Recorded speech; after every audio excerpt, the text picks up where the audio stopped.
देखो हमने ना जो पिछला चैप्टर था बायोलॉजिकल क्लासिफिकेशन उसमें पढ़ा कि आर.एच. व्हिटेकर ने किस ईयर में 1969 में 5 किंगडम क्लासिफिकेशन दिया था। वो 5 किंगडम कौन कौन से थे? फंजाई, प्लांट और एनिमलिया। अब ये 5 किंगडम है टोटल, 5 में से 3 हम पढ़ चुके। हमने मोनेरा पढ़ लिया, हमने प्रोटिस्टा पढ़ लिया, फंजाई पढ़ लिया, अब पढ़ेंगे प्लांट किंगडम। ठीक है, तो नेक्स्ट चैप्टर का नाम है प्लांट किंगडम। देखो, in the previous chapter we looked at the broad classification of living organisms under the system proposed by Whittaker in 1969 where he suggested the 5 kingdom classification जिसमें था Monera, protista, fungi, animalia और plant, है ना। इस chapter में हम deal करेंगे with further classification with kingdom Plantae, जिसको हम पॉपुलरली बोलते हैं प्लांट किंगडम। ठीक है, प्लांटे जो किंगडम है उसी को हम बोलते हैं plant kingdom. We must stress here that our understanding of the plant kingdom has changed over time. शुरुआत में हमारे लिए प्लांट किंगडम जो था आज उसका वही मतलब नहीं है। हमारी अंडरस्टैंडिंग धीरे धीरे बहुत चेंज हुई है ना, जैसे जैसे हमने और कैरेक्टर्स को कंसिडर किया। Fungi and members of the Monera and protista having cell walls have now been excluded from plantae, though earlier classifications placed them in the same kingdom. पहले पता क्या होता था, पहले ना प्लांट किंगडम के अंदर ही डाल दिया था फंजाई को भी, प्रोटिस्टा को भी और मोनेरा को भी। फंजाई को भी, प्रोटिस्टा को भी और मोनेरा को भी, तीनों को प्लांट किंगडम में ही डाल दिया था। क्यों डाला था प्लांट किंगडम में? क्योंकि इनके सेल के अराउंड थी सेल वॉल, सेल के अराउंड सेल वॉल थी, इसीलिए उन्होंने सोचा साइंटिस्ट ने कि प्लांट में भी सेल के अराउंड सेल वॉल है और इनमें भी, तो इनको प्लांट किंगडम में ही डाल दो। पर फिर इनको उठा के प्लांट किंगडम से बाहर रख दिया गया। ठीक है, तो टाइम के साथ साथ क्या किया गया, इन तीनों को प्लांट किंगडम से बाहर रख दिया, एक्सक्लूड कर दिया। तो अगर पूछा जाए कि पहले फंजाई, मोनेरा और प्रोटिस्टा कौन से किंगडम में आते थे? प्लांट किंगडम में। प्लांट किंगडम में। कौन से किंगडम में? प्लांट किंगडम में। किस बेसिस पे? On the basis of the presence of cell, on the basis of the presence of cell wall, कि उनके सेल में सेल वॉल थी इसीलिए। अब हाँ देखना चलो। So the cyanobacteria that are also referred to as blue-green algae are not algae anymore. अब cyanobacteria कौन से किंगडम में आता है? Kingdom Monera. साइनोबैक्टीरिया कौन से किंगडम में आता है? किंगडम मोनेरा में आता है ना। अब साइनोबैक्टीरिया का एक और नाम हमने देखा था ब्लू ग्रीन एल्गे। तो जब ये इसका नाम ब्लू ग्रीन एल्गे रखा ना, उस टाइम पे ये कौन से किंगडम में था? प्लांट किंगडम में। पर अब ये ठीक है, हम बोलते तो है इसको ब्लू ग्रीन एल्गे, पर ये एक एल्गे नहीं है। ठीक है, तो जो cyanobacteria which belongs to kingdom Monera is not an algae anymore. ठीक है, अब ये एल्गे नहीं है। In this chapter we will describe Plantae under algae, bryophytes, pteridophytes, gymnosperms and angiosperms. ठीक है, एक एक करके सारे नाम याद हो जाएंगे, वैसे कई बार बता भी चुकी हूँ मैं। प्लांट किंगडम में हम क्या क्या पढ़ेंगे? एल्गे, ब्रायोफाइट्स, टेरिडोफाइट्स, जिम्नोस्पर्म्स और angiosperms. Let us look at classification within angiosperms to understand some of the concerns that influenced the classification systems. The earliest system of classification used only gross superficial morphological characters such as habit, color, number and shape of leaves etc. सबसे पहले जो system था ना classification का, उसने सिर्फ morphology देखी थी। क्या देखी थी? मॉर्फोलॉजी। ठीक है, और मॉर्फोलॉजी में भी उन्होंने क्या क्या देखा? हैबिट देखा उसका कैसा है ना। उसके बाद उसका कलर, उसके अंदर लीव्स का नंबर कितना है और लीव्स की शेप कैसी है, ये सब देखा था। सिर्फ मॉर्फोलॉजिकल कैरेक्टर देखे जाते थे पहले। They were based mainly on vegetative characters or on the androecium structure system given by Linnaeus. हम बात कर रहे हैं classification system given by Linnaeus. Classification system given by Linnaeus. तो लीनियस ने सिर्फ देखे थे वेजिटेटिव कैरेक्टर। कौन से character? Vegetative character. Vegetative character वो होते हैं जिनका रिप्रोडक्शन से कोई लेना देना नहीं है, जैसे लीव्स हो गई। ठीक है, इनका रिप्रोडक्शन में कोई पार्टिसिपेशन नहीं है। तो लीनियस ने सिर्फ कौन से कैरेक्टर्स कंसिडर किए थे? वेजिटेटिव कैरेक्टर्स कंसिडर किए थे, या फिर उन्होंने देखा था एंड्रोइशियम का स्ट्रक्चर। क्या देखा था? एंड्रोइशियम का स्ट्रक्चर। कि उन्होंने सिर्फ वेजिटेटिव कैरेक्टर देखे। अगर रिप्रोडक्टिव स्ट्रक्चर देखा भी तो कौन सा देखा? एंड्रोशियम। क्या देखा? एंड्रोशियम। जहां भी ये ANDR वर्ड आता है ना, इसका मतलब होता है मेल, इसका मतलब होता है मेल, ठीक है। ANDR वर्ड का मतलब क्या होगा? मेल। तो उन्होंने देखे थे, लीनियस ने देखे थे वेजिटेटिव कैरेक्टर्स, और अगर रिप्रोडक्टिव कैरेक्टर देखे भी तो उसमें देखा मेल रिप्रोडक्टिव कैरेक्टर। क्या देखा? मेल रिप्रोडक्टिव ऑर्गन जो है एंड्रोशियम। क्या है? एंड्रोशियम, ठीक है। तो प्लांट के अंदर जो रिप्रोडक्टिव पार्ट है वो दो हैं, एक एंड्रोशियम और एक गाइनोशियम। एक होता है एंड्रोशियम और एक गाइनोशियम। गाइनी वर्ड जहां भी आता है, गाइनी मतलब फीमेल, गाइनी मतलब फीमेल। तो जो रिप्रोडक्टिव पार्ट मेल वाला है वो होता है एंड्रोशियम, और जो फीमेल वाला है वो होता है गाइनोशियम। जो लीनियस ने सिस्टम दिया था क्लासिफिकेशन का, लीनियस ने जो सिस्टम दिया था उसमें उन्होंने एक तो देखे थे वेजिटेटिव कैरेक्टर्स, दूसरा उन्होंने देखा था एंड्रोशियम का स्ट्रक्चर, दूसरा देखा था एंड्रोशियम का स्ट्रक्चर। 10th में पढ़ के आए होगे तुम लोग स्टेमन के बारे में, जिसमें स्टिग्मा, स्टाइल, ओवरी ये सब आता है ना, तो वो मेल पार्ट होता है। क्या होता है? मेल पार्ट, ठीक है। Such system were artificial. They separated the closely related species since they were based on a few characteristics. ये जो system of classification है ना, इसको हम बोलते हैं artificial system of classification. क्या बोलते हैं? Artificial system of classification. इस classification system का नाम क्या है? Artificial system of classification. और इसकी ना एक बहुत बड़ी दिक्कत थी। क्या दिक्कत थी? कि ये सिर्फ बाहर से देख रहा था चीजों को, इस वजह से जो क्लोजली रिलेटेड स्पीशीज थी ना वो भी एक दूसरे से अलग हो गई। जैसे ये स्पीशीज ए है, ये बी है, ये बहुत क्लोजली रिलेटेड है, ये एक ही ग्रुप में आनी चाहिए थी, पर इस सिस्टम ऑफ क्लासिफिकेशन ने क्या किया? इसको अलग ग्रुप में डाल दिया और इसको अलग ग्रुप में। तो जो बहुत क्लोजली रिलेटेड स्पीशीज थी वो भी अलग अलग हो गई, क्योंकि ये कुछ डीप स्टडी नहीं कर रहे थे, ये देख रहे थे सिर्फ आउटर स्ट्रक्चर, मॉर्फोलॉजी को देख के चल रहे थे, ठीक है। तो ये सिस्टम ऑफ क्लासिफिकेशन हमने कौन सा पढ़ा? Artificial system of classification. हाँ, जिसमें देखे गए सिर्फ मॉर्फोलॉजिकल कैरेक्टर्स, ठीक है। और ये किसने दिया था? लीनियस ने। किसने दिया? लीनियस ने। उन्होंने देखे थे वेजिटेटिव कैरेक्टर और एंड्रोशियम का स्ट्रक्चर।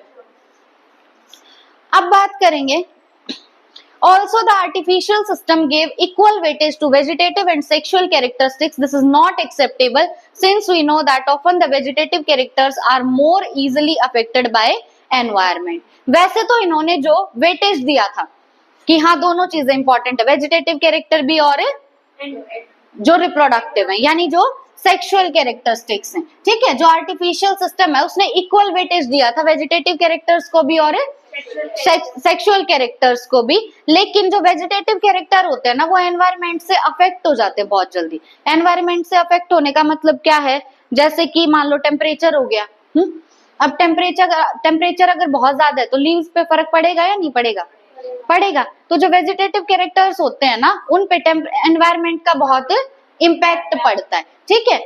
लेकिन जो आर्टिफिशियल सिस्टम है उसने वेटेज इक्वल दिया था वेजिटेटिव कैरेक्टर्स को भी और सेक्सुअल कैरेक्टर्स को भी, लेकिन वेजिटेटिव कैरेक्टर्स जो हैं वो जल्दी अफेक्ट हो जाते बाय एनवायरनमेंट कि आज इसकी लीव्स ऐसी हैं, कल उसकी लीव्स ऐसी होंगी। तो ऐसे हम डिसाइड नहीं कर सकते ना, हमें तो ऐसा फैक्टर देखना पड़ेगा जो हमेशा जैसा है वैसा ही रहेगा, तभी हम क्लासिफाई कर सकते हैं चीजों को। जो चीज बार बार बदलती है उस बेसिस पे क्लासिफाई नहीं कर सकते। अब एक बच्चा ऐसा है कि उसके किसी टेस्ट में तो आते 2 नंबर 100 में से, किसी में उसके आते 100 में से 80 मार्क्स, और पूरे साल उसका यूं ही चल रहा है। क्या मैं डिसाइड कर सकती हूँ ये इंटेलिजेंट है या डल है, कैसा है? नहीं डिसाइड कर सकती ना। कांस्टेंट जिसकी परफॉर्मेंस होगी, कांस्टेंट जो चीज है उसी से बता सकते हैं, ठीक है। तो वैसे तो इन्होंने इक्वल वेटेज दिया वेजिटेटिव कैरेक्टर को भी और सेक्सुअल कैरेक्टर को भी। सेक्सुअल कैरेक्टर में इन्होंने क्या देखा था? एंड्रोशियम का स्ट्रक्चर। लेकिन जो वेजिटेटिव कैरेक्टर है वो ज्यादा जल्दी इफेक्ट होते हैं एनवायरनमेंट से। एज अगेंस्ट दिस, अब सेकंड जो सिस्टम ऑफ क्लासिफिकेशन है वो है नेचुरल सिस्टम ऑफ क्लासिफिकेशन। तो हम आर्टिफिशियल पढ़ चुके। आर्टिफिशियल सिस्टम ऑफ क्लासिफिकेशन में ना तुम्हें लग रहा होगा फद्दू फद्दू लाइन आई है बहुत सारी, पर जब क्वेश्चन आता है ना तो ध्यान नहीं रहता कहाँ वेजिटेटिव था, कहाँ एंड्रोशियम था, क्या कुछ था, तो ध्यान रखना अच्छे से, ठीक है। अब हाँ, ये भी पूछ सकता है कि क्या इन्होंने इक्वल वेटेज दिया था दोनों को? दिया था, वेजिटेटिव को भी और सेक्सुअल को भी। किसने दिया था आर्टिफिशियल वाला? लीनियस ने। दूसरा सिस्टम ऑफ क्लासिफिकेशन है नेचुरल सिस्टम ऑफ क्लासिफिकेशन। अब natural system of classification based on natural affinities among the organism and consider not only the external features but also the internal features. Most important बात कि ये जो classification system है ये based था on natural affinity among organisms, on natural affinity among organism. अब एक बात बताओ, एक इंसान है कि जो मेरे को बिल्कुल पसंद नहीं और दूसरा इंसान है कि मेरे को बहुत पसंद है, तो मेरी एफिनिटी ज्यादा किसके लिए होगी? जो पसंद है, मतलब जिसके साथ में बात करना चाहती हूँ, है ना। जैसे ऑक्सीजन और हाइड्रोजन है, कभी भी अकेले नहीं रह सकते, है ना। जहां भी मिलेंगे एफिनिटी उनकी बहुत स्ट्रांग है, मिलके बना देंगे वाटर। हाँ ठीक है, मिलके क्या बना देंगे? वाटर बना देंगे। तो यहाँ एफिनिटी बिटवीन ऑर्गेनिजम्स की बात हो रही है कि ऑर्गेनिजम्स के बीच में कितनी एफिनिटी है। वो था बेसिस कौन से सिस्टम का? नेचुरल क्लासिफिकेशन सिस्टम का। ठीक है, और इसने सिर्फ बाहर वाले कैरेक्टर्स कंसिडर नहीं किए, इन्होंने अंदर वाले कैरेक्टर्स भी कंसिडर किए थे। ठीक है, जैसे इन्होंने देखा अल्ट्रा स्ट्रक्चर। क्या देखा? Ultra structure. अल्ट्रा का मतलब होता है डिटेल्ड, अल्ट्रा मतलब डिटेल्ड, बिल्कुल डिटेल स्ट्रक्चर देखा इन्होंने सेल का। दूसरा इन्होंने देखी एनाटमी। दूसरा क्या देखी? एनाटमी। एनाटमी का मतलब मैं तुम्हें बता चुकी हूँ, कोई चीज अंदर से कैसी दिखती है। जैसे रूट है, मान लो रूट हमें बाहर से पता है कैसी होती है, रूट के अंदर क्या क्या प्रेजेंट है वो है रूट की एनाटमी, वो है रूट की एनाटमी। और बाहर से कैसी दिखती है वो है रूट की मॉर्फोलॉजी। ठीक है, तो इन्होंने एक तो कंसिडर किया अल्ट्रा स्ट्रक्चर, बिल्कुल डिटेल्ड स्ट्रक्चर। दूसरा एनाटमी। तीसरा एम्ब्रियोलॉजी। तीसरा एम्ब्रियोलॉजी। एम्ब्रियोलॉजी मतलब एम्ब्रियो की स्टडी, कि एम्ब्रियो कैसे बन रहा है वो। ठीक है, तीसरा क्या था? एम्ब्रियोलॉजी। फोर्थ था फाइटोकेमिस्ट्री। फोर्थ क्या था? फाइटोकेमिस्ट्री। फाइटोकेमिस्ट्री मतलब लाइट के पड़ने पे कौन सी केमिकल रिएक्शंस हो रही हैं। ठीक है, तो फोर्थ क्या था? फाइटोकेमिस्ट्री। ठीक है, अभी सेकंड जो सिस्टम ऑफ क्लासिफिकेशन है, नाम क्या है उसका? Natural system of classification. क्या है? Natural system of classification. ठीक है, इसमें क्या हमने सिर्फ आउटर स्ट्रक्चर देखा था?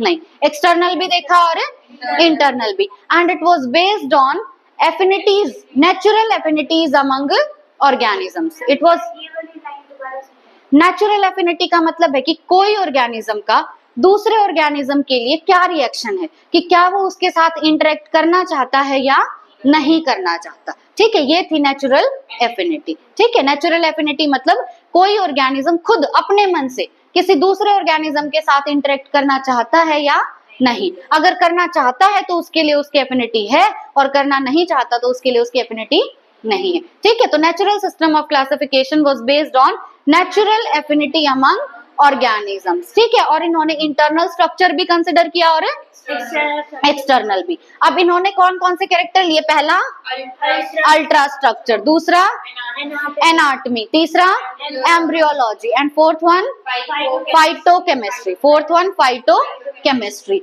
अब सच क्लासिफिकेशन फॉर फ्लावरिंग प्लांट्स, ये क्लासिफिकेशन फ्लावरिंग प्लांट्स के लिए। फ्लावरिंग प्लांट्स कौन से होते हैं? एंजियोस्पर्म्स। फ्लावरिंग प्लांट्स होते हैं एंजियोस्पर्म्स। तो फ्लावरिंग प्लांट्स के लिए यानी एंजियोस्पर्म्स के लिए ये जो सिस्टम ऑफ क्लासिफिकेशन है ये दिया था बैंथम और हुकर ने। किसने? बैंथम और हुकर ने। किसने दिया? बैंथम और हुकर ने। ठीक है, पूरा नाम मन करे तो याद कर लो, जॉर्ज बैंथम और जोसेफ डाल्टन हुकर। ठीक है, जॉर्ज बैंथम और जोसेफ डाल्टन हुकर। सिर्फ बैंथम और हुकर याद करना है, उससे भी काम चल जाएगा। ठीक है, तो सेकंड सिस्टम ऑफ क्लासिफिकेशन है natural system of classification. It was given by Bentham and Hooker. It was given by Bentham and Hooker. नैतिक देख, यहाँ ध्यान दियो कि बैंथम और हुकर ने सबके लिए नहीं दिया था ये सिस्टम ऑफ क्लासिफिकेशन। किसके लिए दिया था? फ्लावरिंग प्लांट्स के लिए, एंजियोस्पर्म्स के लिए, है ना। ठीक है, तो बैंथम और हुकर जो थे, George Bentham and Joseph Dalton Hooker, उन्होंने नेचुरल सिस्टम ऑफ क्लासिफिकेशन दिया था फॉर फ्लावरिंग प्लांट्स या फॉर एंजियोस्पर्म्स। ठीक है, और ये जो सिस्टम ऑफ क्लासिफिकेशन था it was based on natural affinity among organisms. It considered internal as well as external features या structure. उसके बाद इन्होंने क्या क्या कंसिडर किया? पहला अल्ट्रा स्ट्रक्चर, दूसरा एनाटॉमी, तीसरा embryology and fourth Phytochemistry. Phytochemistry. ठीक है, अब बात करते हैं थर्ड सिस्टम ऑफ क्लासिफिकेशन की। अच्छा, जो फर्स्ट था, फर्स्ट क्लासिफिकेशन सिस्टम का नाम Artificial classification. किसने दिया? लीनियस ने। दूसरा Natural. Natural system of classification किसने दिया? बैंथम एंड हुकर ने, बैंथम एंड हुकर ने। अब फ्लावरिंग प्लांट्स के लिए, हाँ। थर्ड है phylogenetic system of classification. Third क्या है? Phylogenetic system of classification. Phylogenetic का मतलब तुम्हें बता रखा है, इवोल्यूशनरी रिलेशनशिप। इवोल्यूशनरी रिलेशनशिप को ही बोलते हैं। तो it was based on evolutionary relationship between the various organism are acceptable. देखो ये एक्सेप्टेबल है, मतलब आज के टाइम पे हम इसको मानते हैं, है ना? क्यों? क्योंकि ये किस पे बेस्ड है? इवोल्यूशनरी रिलेशनशिप पे। किस पे बेस्ड है? इवोल्यूशनरी रिलेशनशिप पे। This assumes that organisms belonging to the same taxa have a common ancestor. इसका क्या मानना है कि कोई भी ऑर्गेनिज्म, कोई भी दो ऑर्गेनिज्म जो एक ही टेक्सा में है, टेक्सा या ग्रुप, एक ही टेक्सा या ग्रुप में है, उनका पक्का कोई ना कोई कॉमन एंसेस्टर रहा होगा। ठीक है, तो पहली बात तो आज के टाइम पे कौन सा सिस्टम ऑफ क्लासिफिकेशन एक्सेप्टेबल है? फाइलोजेनेटिक। ठीक है, अब फाइलोजेनेटिक सिस्टम ऑफ क्लासिफिकेशन जो है ये बेस्ड है ऑन इवोल्यूशनरी रिलेशनशिप्स। ठीक है, तीसरी बात, फाइलोजेनेटिक सिस्टम ऑफ क्लासिफिकेशन का मानना है कि जो भी ऑर्गेनिज्म सेम टेक्सा में है, पक्का उनका कॉमन एंसेस्टर रहा हो। ठीक है, we now use information from many other sources to resolve difficulties in classification.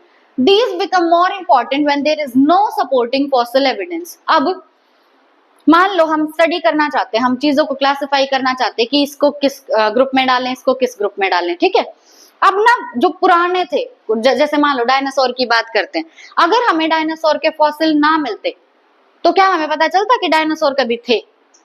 नहीं पता चलता ना। हमें तो उनके फॉसिल समझते हो ना, कि जो भी मतलब रिमेनिंग पार्ट्स हैं उनके, वो बर्ड जो है ना, उन्हीं को बोलते हैं फॉसिल्स। अब अगर हमें किसी के फॉसिल्स ना मिलते तो हम उनके बारे में पता नहीं कर सकते थे। इसी तरीके से मान लो कोई ऑर्गेनिज्म है, उनके हमें फॉसिल्स नहीं मिल रहे, ज्यादा उनके बारे में कुछ अवेलेबल नहीं है, तो ये जो तीन सिस्टम ऑफ क्लासिफिकेशन पढ़े ये यूज में नहीं आएंगे, है ना? तो हम क्या करेंगे? तो हम यूज कर सकते हैं न्यूमेरिकल टेक्सोनॉमी। क्या यूज करेंगे? न्यूमेरिकल टेक्सोनॉमी यूज करेंगे। Numerical taxonomy which is now easily carried out using computers is based on all observable characteristics. ठीक है, ये किस पे बेस्ड है? ऑब्जर्वेबल कैरेक्टरिस्टिक्स पे। तो अगर आपके पास कोई फॉसिल एविडेंस नहीं है, अगर कोई फॉसिल एविडेंस नहीं है, तो हम कंसिडर करेंगे कौन सी टेक्सोनॉमी? Numerical taxonomy. कौन सी टेक्सोनॉमी? न्यूमेरिकल टेक्सोनॉमी, जो ऑब्जर्वेबल कैरेक्टर्स पे बेस्ड है, कि जो जो कैरेक्टर आप ऑब्जर्व कर सकते हो उस पे बेस्ड है। ठीक है, तो न्यूमेरिकल टेक्सोनॉमी किस पे बेस्ड है? ऑब्जर्वेबल कैरेक्टरिस्टिक्स पे। और न्यूमेरिकल टेक्सोनॉमी में हम किसका यूज करते हैं? कंप्यूटर का। Number and codes are assigned to all the characters. अब जितने भी कैरेक्टर हमने ऑब्जर्व किए उनको हम नंबरिंग दे देंगे और कोड दे देंगे, नंबरिंग दे देंगे और कोड दे देंगे। ठीक है, इसके बाद सारा काम कंप्यूटर करेगा, सारे डाटा की प्रोसेसिंग की जाएगी bye computer. In this way each character is given equal importance. अब इस केस में क्या होगा कि हर एक कैरेक्टर को इक्वल इंपॉर्टेंस दी जाती है, हर एक कैरेक्टर को इक्वल इंपॉर्टेंस दी जाती है। And at the same time hundreds of characters can be consider. अगर इंसान स्टडी कर रहा है तो एक बार में 10 कैरेक्टर देख लेगा, 20 देख लेगा, पर कंप्यूटर एक साथ हंड्रेड्स ऑफ कैरेक्टर्स को कंसिडर कर सकता है। ठीक है, तो अगर फॉसिल एविडेंस अवेलेबल नहीं है तो फर्स्ट टाइप की टेक्सोनॉमी कौन सी होगी? न्यूमेरिकल टेक्सोनॉमी, जो हम किसकी हेल्प से करेंगे? कंप्यूटर की हेल्प से करेंगे। इसका फायदा ये है कि एक बार में हम हंड्रेड्स ऑफ कैरेक्टर्स को स्टडी कर सकते हैं। ठीक है, और it is based on observable characters. किस पे बेस्ड है? ऑब्जर्वेबल कैरेक्टर्स पे बेस्ड है। जो भी कैरेक्टर हम देख रहे हैं उसको हम दे देंगे नंबर और कोड। ठीक है, फिर डाटा की प्रोसेसिंग कंप्यूटर करेगा। उसके बाद सेकंड टाइप की टेक्सोनॉमी है साइटोटेक्सोनॉमी। सेकंड क्या है? साइटोटेक्सोनॉमी। अब पूरी बायो में अगर कहीं भी वर्ड आ रहा है साइटो, साइटो का मतलब होता है सेल, साइटो मतलब सेल। अगर कहीं भी साइटो आ रहा है तो उसका मतलब है सेल। अगर मैं बोलूं साइटोलॉजिकल स्टडी मतलब सेल की स्टडी। साइटोटेक्सोनॉमी मतलब taxonomy with the help of cell, on the basis of cell. तो cytotaxonomy is based on cytological information मतलब सेल की इंफॉर्मेशन पर बेस्ड है ये। जैसे सेल के अंदर क्रोमोसोम नंबर क्या है, सेल का स्ट्रक्चर कैसा है और सेल का बिहेवियर कैसा है। ठीक है, क्रोमोसोम का नंबर, उसका स्ट्रक्चर और उसका बिहेवियर। ठीक है, सेल में क्रोमोसोम का नंबर कितना है, उसका स्ट्रक्चर कैसा है और उसका बिहेवियर कैसा है। तो cytotaxonomy is based on cytological information, is based on cytological information, जिसमें हम देखेंगे सेल के अंदर क्रोमोसोम का नंबर, उसका structure and behaviour, number, structure and behaviour, number, structure and behaviour. तो अगर फॉसिल एविडेंस अवेलेबल नहीं है तो पहली टेक्सोनॉमी न्यूमेरिकल, पहली होगी न्यूमेरिकल, दूसरी साइटोटेक्सोनॉमी और तीसरी आती कीमोटेक्सोनॉमी। तीसरी क्या है? कीमोटेक्सोनॉमी। कीमो मतलब केमिकल, कीमो मतलब केमिकल्स। तो that uses chemical constituents of the plant. Constituent होता है पार्ट कि प्लांट के अंदर कौन से केमिकल हैं, वो अगर हम देख रहे हैं तो टेक्सोनॉमी कौन सी होगी?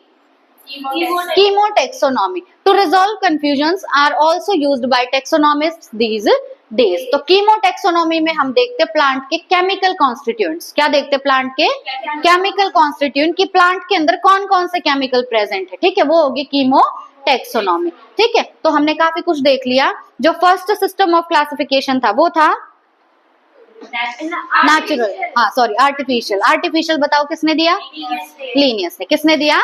लीनियस ने। अब उन्होंने कंसिडर किए थे ग्रॉस मॉर्फोलॉजिकल कैरेक्टर्स। ठीक है, अब इन्होंने वेजिटेटिव कैरेक्टर देखे थे और देखे थे एंड्रोएशियम का स्ट्रक्चर, है ना। इन्होंने इक्वल वेटेज दिया वेजिटेटिव कैरेक्टर को भी और सेक्सुअल कैरेक्टर्स को भी, लेकिन vegetative character are more easily affected by environment. ठीक है, उसके बाद हम इस सिस्टम ऑफ क्लासिफिकेशन ने क्या किया था? बहुत क्लोजली रिलेटेड स्पीशीज को भी अलग अलग रख दिया था। ठीक है, second system of classification was natural. किसने दिया?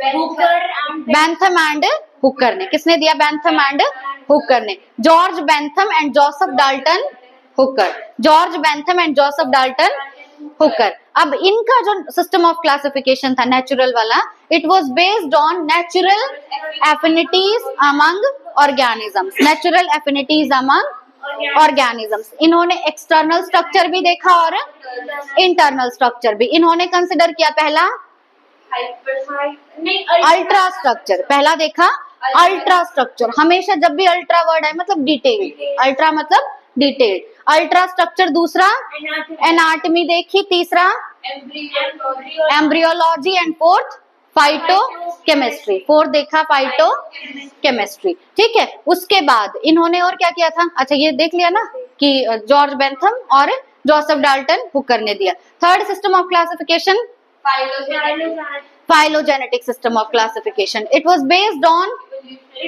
evolutionary relationship among organisms. Acceptable है आज के टाइम पे ये। ठीक है, अब इन्होंने क्या कहा कि एक टेक्सा में जो ऑर्गेनिज्म आते हैं वो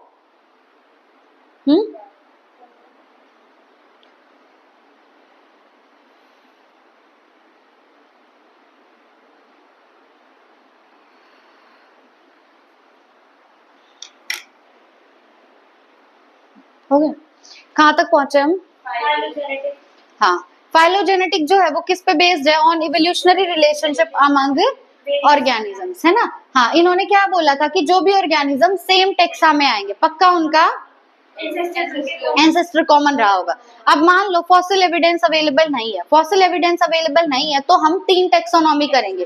पहली टेक्सोनॉमी न्यूमेरिकल, दूसरी साइटोटेक्सोनॉमी और तीसरी कीमोटेक्सोनॉमी। तीसरी होगी कीमोटेक्सोनॉमी। अब न्यूमेरिकल टेक्सोनॉमी जो है वो किस पे बेस्ड है? On observable characters. तुम्हें ना सब कुछ ऐसे टिप्स पे होना चाहिए कि हाँ ये न्यूमेरिकल टेक्सोनॉमी किस पे बेस्ड है? ऑब्जर्वेबल कैरेक्टर्स पे। एक बार में हम कंसिडर कर सकते हैं हंड्रेड्स ऑफ कैरेक्टर्स, क्योंकि इसके अंदर हम यूज कर रहे हैं कंप्यूटर। ठीक है, वहां पे हमने जितने भी कैरेक्टर्स ऑब्जर्व किए उनको हम देंगे नंबर और कोड, फिर डाटा की प्रोसेसिंग कंप्यूटर करेगा। उसके बाद सेकंड टेक्सोनॉमी साइटोटेक्सोनॉमी, जिसमें हम देखेंगे साइटोलॉजिकल इंफॉर्मेशन, है ना, कि सेल के अंदर क्रोमोसोम का नंबर कितना है, स्ट्रक्चर और बिहेवियर कैसा है उनका। ठीक है, तीसरी टेक्सोनॉमी थी कीमोटेक्सोनॉमी, जिसमें हम देखेंगे प्लांट के केमिकल कॉन्स्टिट्यूएंट्स, जिसमें हम देखेंगे प्लांट के केमिकल कॉन्स्टिट्यूएंट्स। ठीक है, ये था हमारा सारा बेसिक इस चैप्टर का। अब आता है एल्गे, ये फर्स्ट ग्रुप है हमारा, देखो बिल्कुल ध्यान से पढ़ना। Algae are chlorophyll bearing, algae के पास कौन सा पिगमेंट है, क्लोरोफिल। एल्गे के पास कौन सा पिगमेंट है, क्लोरोफिल। अगर क्लोरोफिल है तो क्या ये अपना खाना खुद बना सकता है, बना सकता है, इसीलिए एल्गे होता है ऑटोट्रॉफिक, इसीलिए एल्गे होता है ऑटोट्रॉफिक। तो यही याद करो कि एल्गे के पास क्लोरोफिल है, that's why it is autotrophic, इसीलिए ये है ऑटोट्रॉफिक। अब एल्गे ना हम सबसे पहले पढ़ रहे हैं प्लांट किंगडम में, तो ये बिल्कुल कॉम्प्लेक्स नहीं है, एल्गे है बिल्कुल सिंपल, एल्गे है बिल्कुल सिंपल। तो अब तक तुम्हें 3 कैरेक्टरिस्टिक्स पता चल गए। पहली बात, एल्गे के पास पिगमेंट है chlorophyll, that's why it is autotrophic, और ये बिल्कुल सिंपल है। ये है थैलॉइड, ये क्या है, थैलॉइड, मतलब जैसे तुम्हें पेड़ दिखते हैं ना, बड़े बड़े पेड़ दिखते हैं, ऐसा कुछ इसमें नहीं है, ये ऐसे पड़ा हुआ है। कैसा स्ट्रक्चर है इसका, थैलॉइड। कैसा स्ट्रक्चर है, थैलॉइड, जैसे थाली होती है ना वैसे याद रख लो, एल्गे का स्ट्रक्चर है थैलॉइड। ठीक है, उसके बाद ये लार्जली एक्वेटिक है, एल्गे क्या है, लार्जली एक्वेटिक। लार्जली एक्वेटिक मतलब 99.9% चांसेस है कि ये हमें मिलेगा पानी में। कहाँ मिलेगा, पानी में। अब वाटर में हमें पता है कि या तो मिलेगा फ्रेश वाटर में या मिलेगा मैराइन वाटर में। ठीक है, तो एल्गे के कैरेक्टरिस्टिक्स याद हो गए हमें। पहली बात, पिगमेंट कौन सा, क्लोरोफिल, इसीलिए ये होगा ऑटोट्रॉफिक, बेचारा बहुत सिंपल है। ठीक है, स्ट्रक्चर थैलॉइड। ठीक है, उसके बाद हैबिटेट लार्जली एक्वेटिक, एक भी वर्ड नहीं छोड़ना, हैबिटेट लार्जली एक्वेटिक, तो फ्रेश वाटर में मिल सकता है और मैराइन वाटर में भी। अब they occur in variety of other habitats, ठीक है, पानी में मिलता है लेकिन उसके अलावा और भी हैबिटेट में मिल सकता है, जैसे मोइस्ट स्टोन, सॉइल और वुड। ठीक है, और हमें कहाँ मिल सकता है, मोइस्ट स्टोन पे, सॉइल पे और वुड पे। ठीक है, मोइस्ट स्टोन, सॉइल और वुड। ठीक है, इमेजिन कर लो कि यहाँ पे ना सॉइल है, सॉइल पे रखे हुए गीले पत्थर और वहीं पे लकड़ी पड़ी हुई है। ठीक है, तो हमें सॉइल पे मिल सकता है एल्गे, मोइस्ट स्टोन पे मिल सकता है और वुड पे। ठीक है, सॉइल है, सॉइल पे मोइस्ट स्टोन रखे हैं और वुड रखा है। इमेजिन करो तीनों पे हमें एल्गे मिल सकता है। तो हैबिटेट में हमने क्या देखा, लार्जली एक्वाटिक, या तो फ्रेश वाटर में या मैराइन वाटर में, और सॉइल, मॉइस्ट स्टोन्स और वुड। ठीक है, उसके बाद some of them also occur in association with fungi, आ चुके हम पढ़ के कि कुछ एल्गे हमें फंजाई के साथ जुड़े हुए भी मिलते हैं, जिसको हम बोलते हैं लाइकेन, जिसको हम क्या बोलते हैं, चिपकली आ गई, जिसको हम बोलते हैं भाई, जिसको बोलते हैं लाइकेन। ठीक है, या फिर ये हमें एनिमल्स के साथ भी मिल सकती है कि एनिमल के, अब लाइकेन में तो किसके साथ जुड़ी हुई है एल्गे, फंजाई के साथ, और एनिमल्स के साथ भी एसोसिएशन में मिल सकती है, जैसे ये हमें मिलती है स्लोथ बियर पर। किस पर मिलती है, स्लोथ बियर पर। ठीक है, तो हमने हैबिटेट देखा फंजाई का कि लार्जली एक्वाटिक, फ्रेश वाटर में या मैराइन वाटर में। ठीक है, फिर हमने देखा कि ये हमें और जगह पे भी मिल सकती है, जैसे सॉइल, दूसरा मॉइस्ट स्टोन्स और तीसरा वुड। ठीक है, फिर हमने देखा कि ये या तो हमें फंजाई के साथ जुड़ी हुई मिलती है या एनिमल्स के साथ। फंजाई के साथ जुड़ी हुई मिली तो नाम दिया लाइकेन। रिलेशनशिप कौन सा होता है, सिम्बायोटिक रिलेशनशिप, और एनिमल्स में एग्जांपल लिया स्लोथ भी। यहाँ तक क्लियर है। उसके बाद बात करते हैं जो एल्गे की फॉर्म है और जो एल्गे का साइज है वो बहुत ज्यादा वेरिएबल है। कोई एल्गे तुम्हें किसी शेप एंड साइज का दिखता है, कोई किसी शेप एंड साइज का, तो इनका फॉर्म और साइज बहुत वेरिएबल है। ठीक है, सबका फॉर्म और साइज सेम नहीं है, एल्गे का फॉर्म और साइज बहुत वेरिएबल है। अब साइज की अगर बात करें तो बिल्कुल छोटे भी मिलते हैं, माइक्रोस्कोपिक जो होंगे यूनिसेल्युलर, जैसे आता है क्लेमाइडोमोनास। एग्जाम्पल क्या आ गया, क्लेमाइडोमोनास। टू कॉलोनियल फॉर्म्स, बहुत सारे कॉलोनी में भी मिलते हैं, एग्जाम्पल हो गया वॉलवॉक्स। या फिर फिलामेंटस फॉर्म भी होंगे, एग्जाम्पल हो गया यूलोथ्रिक्स और स्पायरोगायरा, एग्जाम्पल हो गया यूलोथ्रिक्स और स्पायरोगायरा। ठीक है, तो हम क्या देख रहे हैं, एल्गे देख रहे हैं। एल्गे में जो फॉर्म और साइज है वो बहुत वेरिएबल है। Form and size is highly variable. कैसे है वेरिएबल भाई, देखो यहाँ पे हमें तीन चीजें मिलती हैं। पहले हमें मिलेंगे यूनिसेल्युलर एल्गे। क्या मिलेंगे, यूनिसेल्युलर एल्गे। दूसरे हमें मिलते हैं कॉलोनियल, दूसरे हमें मिलेंगे कॉलोनियल एल्गे, और तीसरे हमें मिलते हैं फिलामेंटस एल्गे। तीसरे हमें मिलेंगे फिलामेंटस एल्गे। अब देखो यूनिसेल्युलर हैं तो क्या ये नेकेड आइज से दिखेंगे तुम्हें, ये होंगे माइक्रोस्कोपिक। कैसे होंगे, माइक्रोस्कोपिक। These are microscopic. तो यूनिसेल्युलर माइक्रोस्कोपिक का एग्जांपल है क्लेमाइडोमोनास। क्या है, क्लेमाइडोमोनास। ठीक है, तो यूनिसेल्युलर एल्गे का एग्जांपल है क्लेमाइडोमोनास। क्या है एग्जांपल, क्लेमाइडोमोनास। दूसरा हम चलते कॉलोनियल पे। दूसरा किस पे चलेंगे, कॉलोनियल पे। अब कॉलोनियल में ना ऐसे कॉलोनी बनी हुई है। क्या बनी हुई है, कॉलोनी। तो यहाँ एग्जांपल है वॉलवॉक्स। कॉलोनियल का एग्जांपल है वॉलवॉक्स। तीसरा हम आते फिलामेंटस पे। फिलामेंटस के दो एग्जांपल हैं। पहला एग्जांपल है यूलोथ्रिक्स। पहला एग्जांपल क्या है, यूलोथ्रिक्स। बोलो पहला एग्जांपल। दूसरा एग्जांपल है स्पायरोगायरा। दूसरा एग्जांपल है स्पायरोगायरा।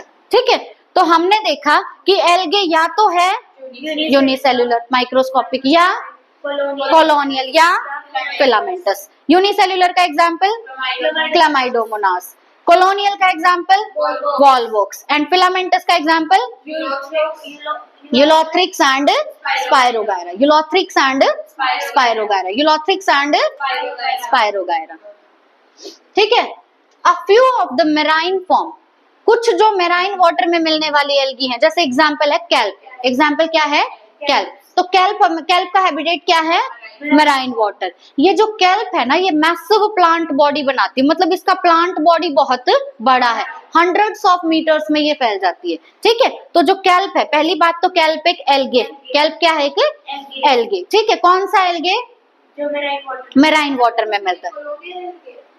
कॉलोनियल तो नहीं बोल सकते, बस ये बताने की कोशिश कर रहे हैं हम यहाँ पे कि कैल्प जो है वो साइज में बहुत बड़ा है। साइज में बहुत बड़ा है, क्योंकि इस टॉपिक में हम क्या पढ़ रहे हैं कि एल्गे जो है वो बहुत छोटे भी मिलते हैं और बहुत बड़े भी। Size and form are highly variable, है ना, बहुत वेरिएबल है साइज और फॉर्म इनका। तो हमने बिल्कुल छोटा भी देखा, हमने कॉलोनियल भी देखा, हमने फिलामेंटस भी देखा। फिर हम देख रहे हैं कैल्प। कैल्प जो है वो बनाता है मैसिव प्लांट बॉडी, मतलब बहुत बड़ी प्लांट बॉडी ये बना देता है। ठीक है, और हैबिटेट क्या है इसका, आगे भी पढ़ेंगे कैल्प के बारे में, पर ये स्टार मार्क है कि कैल्प हमें कहाँ मिलता है, मराइन वाटर में मिलता है। ठीक है, तो यहाँ हम देख चुके कि size and form in algae is highly variable. चार टाइप देख लिया एक्चुअली हमने। पहला यूनिसेल्युलर माइक्रोस्कोपिक, एग्जाम्पल। दूसरा एग्जाम्पल। तीसरा एग्जाम्पल यूलोथ्रिक्स एंड स्पायरोगायरा। और marine form example kelp. Forms massive plant body, massive plant body. ठीक है, अब 2 मिनट के लिए पॉज कर दो, फिर रिप्रोडक्शन कराती हूँ। देखो वैसे ना तुम्हें इस रिप्रोडक्शन के बारे में थोड़ा आइडिया लग चुका है पिछले चैप्टर में। देखो क्या बोल रहा है, एल्गे रिप्रोड्यूस करता है या तो वेजिटेटिवली, या एसेक्सुअल तरीके से, या सेक्सुअल। मतलब तीनों तरीके से algae can reproduce, either vegetatively, asexually और सेक्सुअली। ठीक है, वेजिटेटिव रिप्रोडक्शन होगा थ्रू फ्रेगमेंटेशन। वेजिटेटिव रिप्रोडक्शन होगा थ्रू फ्रेगमेंटेशन। हर एक फ्रेगमेंट डेवलप होके बना देता है एक थैलस, क्योंकि एल्गे की बॉडी को हम क्या बोलते हैं, थैलस या थैलॉइड, है ना। एल्गे की बॉडी को बोलते हैं थैलस या थैलॉइड। तो हमारे पास ये एल्गे था, इसके मैंने बहुत छोटे छोटे टुकड़े कर दिए, तो हर एक टुकड़ा बना देगा थैलस। हर एक टुकड़ा बना देगा थैलस, यानी नया एल्गे। ठीक है, तो ये रिप्रोडक्शन कौन सा है, वेजिटेटिव। और कौन से मेथड से हुआ, फ्रेगमेंटेशन से। अब बात करते हैं एसेक्सुअल रिप्रोडक्शन की। एसेक्सुअल रिप्रोडक्शन में अलग अलग टाइप के स्पोर बनते हैं, और जो सबसे कॉमन टाइप के स्पोर हैं they are ज़ूस्पोर्स। They are zoospore. तो in algae zoospores are asexual spores. Zoospores are asexual spores. ठीक है, तो हम क्या देख रहे हैं, एल्गे में vegetative reproduction is by fragmentation, asexual reproduction में अलग अलग टाइप के स्पोर्स बनते हैं। Most common type of spores are zoospores. तो अगर क्वेश्चन में आए कि in algae only zoospores are formed, तो ये स्टेटमेंट ट्रू नहीं है ना, ये मोस्ट कॉमन टाइप के, पर सिर्फ ये नहीं होते, और भी होते हैं। अब बात करते हैं ज़ूस्पोर्स, जो है बड़ी इंपॉर्टेंट लाइन है। ज़ूस्पोर्स होते हैं फ्लैजिलेटेड। मैंने तुम्हें बताया हुआ, ज़ू का मतलब हम एनिमल से रिलेट करते हैं, जो मूव कर सकता है, मोटाइल होगा, है ना। तो ज़ूस्पोर्स होंगे फ्लैजिलेटेड, मतलब इनमें प्रेजेंट होगा फ्लैजिला। ठीक है, अब फ्लैजिला प्रेजेंट है तो ये होंगे मोटाइल, और ये ज़ूस्पोर जब जर्मिनेट करते तो हमें मिलेगा नया प्लांट, हमें मिलेगा नया प्लांट यानी एल्गे। ठीक है, तो एल्गे के अंदर जो एसेक्सुअल रिप्रोडक्शन है वो होगा स्पोर्स के थ्रू। Most common type of spores are zoospore, जिनके पास फ्लैजिला है, इसीलिए zoospores are flagellated and motile. और जब ये स्पोर जर्मिनेट करेंगे तो हमें मिलेगा नया प्लांट या नया एल्गे। अब बात करते हैं सेक्सुअल रिप्रोडक्शन की, जो सबसे इंपॉर्टेंट है। यहाँ इंपॉर्टेंट था कि एसेक्सुअल स्पोर का नाम क्या है, क्या है नाम, ज़ूस्पोर, जो कि है फ्लैजिलेटेड और मोटाइल, जो कि है फ्लैजिलेटेड और मोटाइल। अब बात करते हैं सेक्सुअल रिप्रोडक्शन की। सेक्सुअल रिप्रोडक्शन में हमें पता है दो गैमेट्स का फ्यूजन होता है, दो गैमेट्स का फ्यूजन होता है। एक गैमेट यहाँ से आया, एक गैमेट यहाँ से आया, दोनों का फ्यूजन होता है। इन विच रिप्रोडक्शन, सेक्सुअल रिप्रोडक्शन, है ना। अब यहाँ पे क्या होगा, ये जो गैमेट है, ये गैमेट या तो फ्लैजिलेटेड होंगे और साइज में सेम होंगे, साइज में सेम होंगे, जिसको हम बोलते हैं आइसोगैमेट। क्या बोलते हैं, आइसोगैमेट। या फिर नॉन फ्लैजिलेटेड होंगे लेकिन साइज में अब भी सेम होंगे, ये रिप्रोडक्शन हो गया आइसोगैमस। ठीक है, एग्जाम्पल अगर हम बात करें तो अगर फ्लैजिलेटेड और सिमिलर इन साइज है तो क्लेमाइडोमोनास, और नॉन फ्लैजिलेटेड और सिमिलर इन साइज ही है तो स्पायरोगायरा। ठीक है, समराइज करके बताऊंगी इसको। दूसरा रिप्रोडक्शन हमें पता होता है एनाइसोगैमस। दूसरा क्या होता है, एनाइसोगैमस, जिसमें दोनों गैमेट्स साइज में अलग है, डिसिमिलर है। ठीक है, ये होगा इन सम स्पीशीज ऑफ क्लेमाइडोमोनास। ठीक है, उसके बाद अगर हम बात करें तो अगर एक बड़ा है और नॉन मोटाइल है और दूसरा छोटा है और मोटाइल है तो ये होंगे गैमेट ओगैमस। एग्जाम्पल हो गया वॉल्वॉक्स और फ्यूकस, एग्जाम्पल हो गया वॉल्वॉक्स और फ्यूकस। तुम्हारे एनसीईआरटी में यूडोरिना भी दिया ना यहाँ पे, एक जगह दिया है, कहाँ पे दिया है, एनाइसोगैमस, इसमें नहीं दिया इन्होंने, क्लेमाइडोमोनास दिया, चेक करना, तुम चेक करो अपनी एनसीईआरटी में कहाँ पे दिया है, क्लेमाइडोमोनास दिया है तुम्हारी में, सिर्फ यूडोरिना दिया है। अच्छा, हाँ, फिर इसमें क्लेमाइडोमोनास दिया है।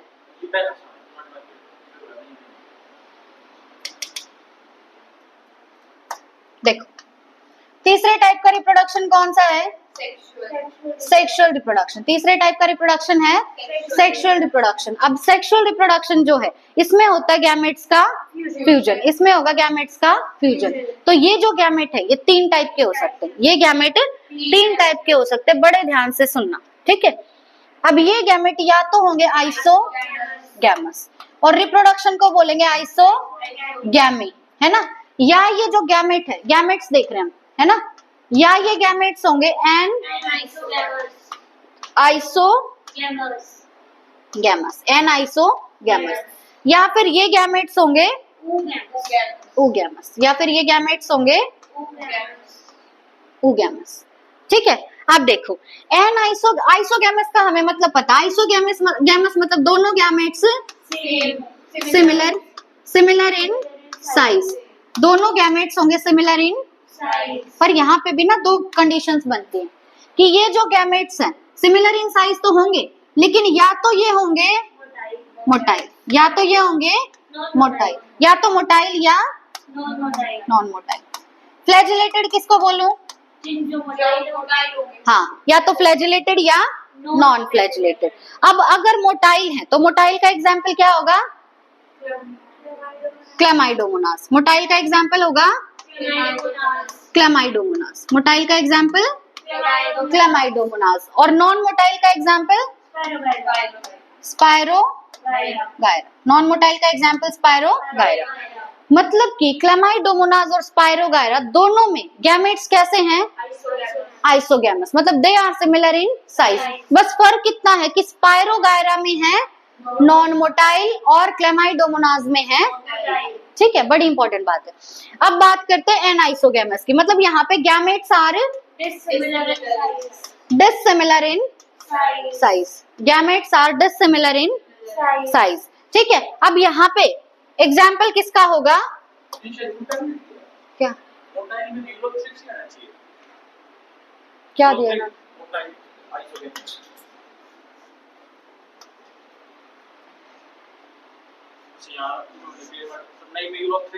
नहीं में यूलोथ्रिक्स है, सिर्फ यूलोथ्रिक्स दिया है, क्लेमाइडोमोनाज कहीं भी नहीं दिया हुआ तुम्हें। चलो फिर, हाँ मतलब एल्गे का, हाँ एल्गे का तो एग्जाम्पल है।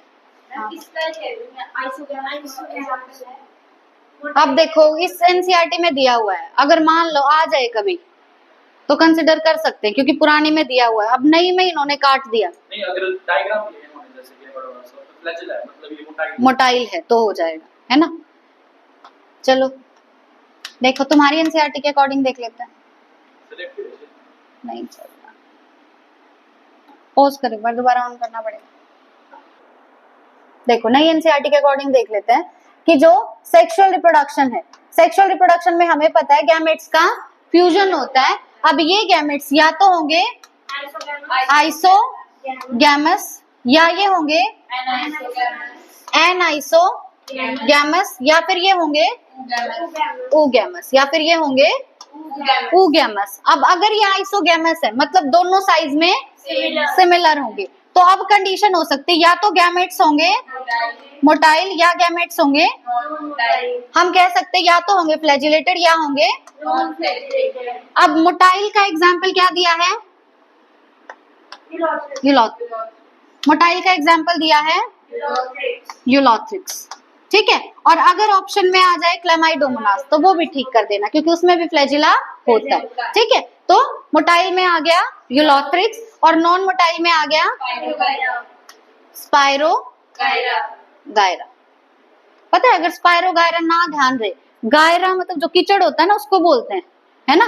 अब कोई चीज अगर फंस गई है तो वो मूव नहीं कर सकती ना, है ना, तो वो हो जाएगा नॉन मोटाइल, ठीक है। तो मोटाइल का तो हो गया यूलोथ्रिक्स और क्लेमाइडोमोनास आए तो वो भी ठीक है, और नॉन मोटाइल में है स्पायरोगायरा, नॉन मोटाइल में है स्पायरोगायरा। अब बात करते हैं एनाइसोगैमस की। एनाइसोगैमस में होगा यूडो, हाँ जो गैमेट्स है they will be dissimilar in size, दोनों का साइज अलग अलग होगा।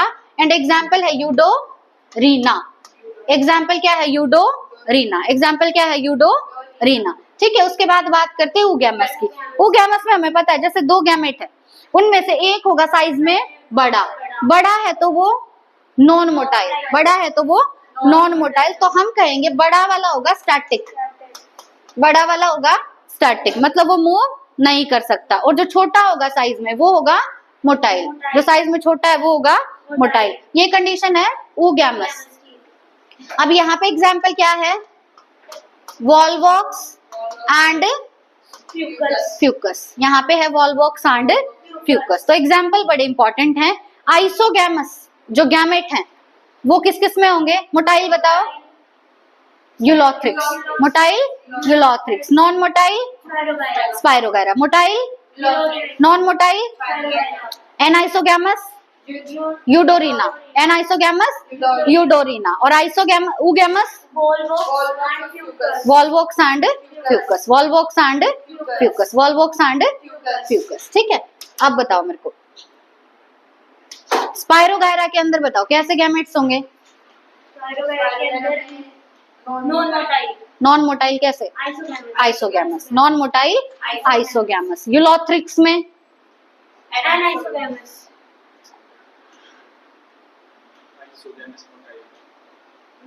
यूडोरीना था वो, ठीक है। यूलोथ्रिक्स में होंगे आइसोगैमस मोटाइल, आइसोगैमस मोटाइल, यूडोरीना में एनाइसो। यहाँ तुम 1000 बार याद करोगे फिर भी मेरे को पता है भूलोगे पेपर में, इसीलिए अभी इतनी बार पूछ रही हूँ। यूडोरीना में एनाइसोगैमस, वॉल्वॉक्स एंड फ्यूकस में ओगैमस, वॉल्वॉक्स एंड फ्यूकस में ओगैमस, ठीक है। और कल ये पूछूंगी, याद नहीं मिले तो बताऊंगी फिर तुम्हें, ठीक है। बस कर दो बस।